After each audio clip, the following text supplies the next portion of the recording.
একবার দিয়েছেন তিরাকার নৌকো মার্কায় পাল্লা দিয়ে, বাপরে বাপ, দামি আর আমি, আমি আর দামি, নৌকা আর নৌকা, কি মজা করে আপনারা দিয়েছেন। শেখ হাসিনা ভেবেছিলেন পার পেয়ে যাবেন, এখন ভাসুরের বাড়িতে হচ্ছে।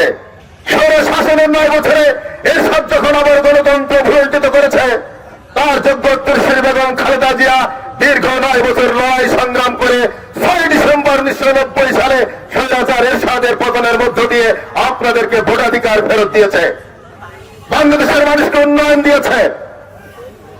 8 সালে দেশি বিদেশি ষড়যন্ত্রের মধ্য দিয়ে ঘোষেটি বেগম, মাফিয়া, খুনি শেখ হাসিনা বাংলাদেশের ক্ষমতায় অধিষ্ঠিত হয়ে ভোটকে কবরস্থানে পাঠিয়ে দিয়েছে। একটা কথা আছে, চেয়ারম্যান হয় ভোট হয় মনে মনে, মেম্বার ভোট হয় মানে সেন্টারে দেয়, আর এমপি নির্বাচন হয় রাতের অন্ধকারে।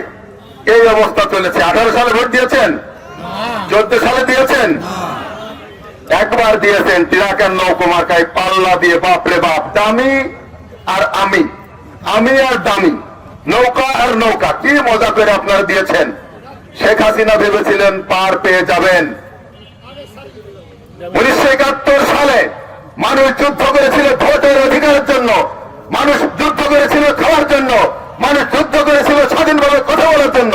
সমস্ত স্বাধীনতা শেখ মুজিব বক্সলের মধ্য দিয়ে বাংলাদেশের মানুষকে চিরস্থায়ীভাবে কথা বলার কণ্ঠরোধ করেছিল। তাকে পেরেছে? পারে নাই। ৭৫ সালের 15ই আগস্ট সব শেষ হয়ে গেছে। হাসিনা এবং ওবায়দুল কাদের কি বলতো? শামীম ওসমান কি বলতো? খেলা হবে। আর ওবায়দুল কাদের তো খেলা হবে। খেলা শুরুর আগেই পলায়ন করেছে। কোথায়? প্লেয়ার তো আমরা 5 তারিখের আগে আর খুঁজে পেলাম না মাঠে। আর্মি, পুলিশ, বিডিআর দিয়ে কয়েকদিন টিকে ছিল, এখন ভাসুরের বাড়িতে হচ্ছে। যারা আওয়ামী লীগে করেছেন, ইচ্ছায় করেছেন, অনিচ্ছায় করেছেন, তাদেরকে বলি, এই দেশের জিয়াউর রহমান পরিবার দেশপ্রেমিক পরিবার, এই দেশের জিয়াউর রহমানের পরিবার উন্নয়ন করেছে। জিয়াউর রহমান বাংলাদেশের মানুষের স্বাধীনতা দিয়েছে, গণতন্ত্র দিয়েছে, উন্নয়ন দিয়েছে। আমরা বিএনপি যা কিছু করেছি অল্প কি একদিনই, যুগ যুগ ধরে আওয়ামী লীগ সেটা করতে পারেনি। ওনারা করেছে, লুটপাট করেছে, যে বাজার করতে পারতো না সে 3 তলা বাড়ি করেছে, আর সালিসির নামে মানুষের কাছে চাঁদাবাজি করেছে, সামাজিক সম্প্রীতি নষ্ট করেছে, বিধর্মী সংস্কৃতির উদ্ভাবন করেছে, উলাম আলেমদের ধরে গ্রেপ্তার করে জেলখানায় নিয়েছে, শিক্ষা কারিকুলামের মধ্যে নানা ধরনের যৌন শোষণমূলক প্রবন্ধ দিয়ে শিক্ষাকে ধ্বংস করার পায়তারা করছে।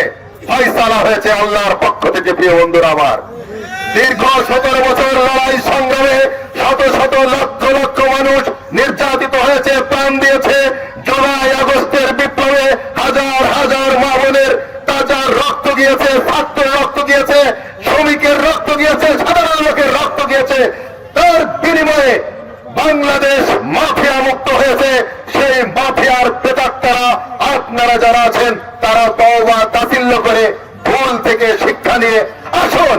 আমরা বাংলাদেশটাকে সুখী সমৃদ্ধশালী বাংলাদেশ করতে চাই।